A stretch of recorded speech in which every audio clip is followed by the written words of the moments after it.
Hi, this is James Shug with Westpac London's end of day report for Monday the 19th of March. It was a pretty quiet day today, really. A little bit of negativity in market sentiment at the start of the session following some soft Chinese housing data. There wasn't much economic data of note released. We had the second consecutive monthly current account surplus recorded for Euroland, the first back-to-back surpluses since late 2007. And in the US, the National Association of Home Builders, their housing market index was steady at 28, still around a 5-year high, but February's number was revised down from 29 to 28 and it was steady in March. That's the first month in about 6 that it actually hasn't risen. So in a week where we've got a lot of US housing data coming out on starts, permits, prices and sales, it's interesting that the first of those housing releases perhaps disappointed somewhat.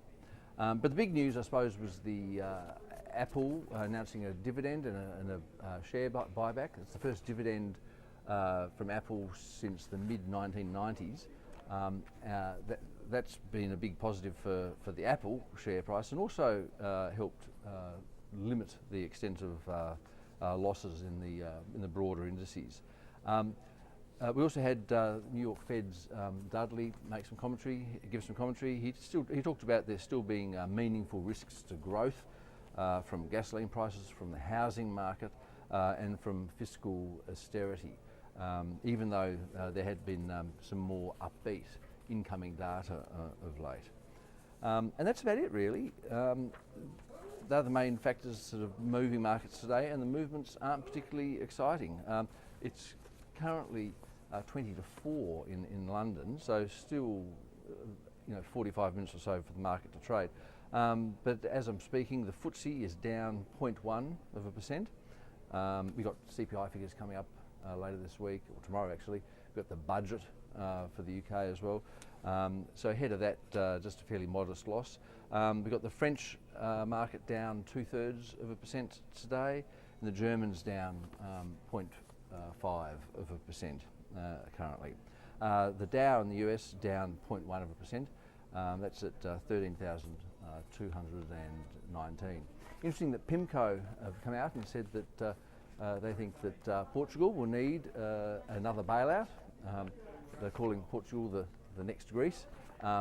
That's certainly a view that we share, and we've been making the point for some time that the economic assumptions underpinning not just the bailout of Greece, but also the bailout of Portugal, are too optimistic, and that consequently the budget deficit reduction that those countries will achieve won't be sufficient for the bailouts that have been put into place, including the most recent Greek one, won't be sufficient to fund the financing needs of those governments.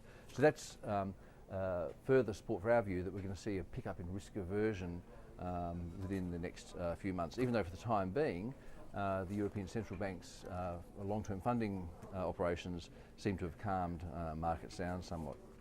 I mean, why wouldn't a trillion euros thrown into the banking system at minimal cost?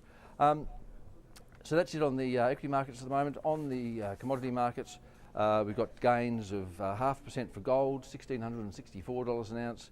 Oil was up about 0.2% today at $107.74 a barrel, and copper prices are up 0.8% today as well. The Aussie dollar's climbed in the last couple of hours. It's at 1.061 against the US dollar.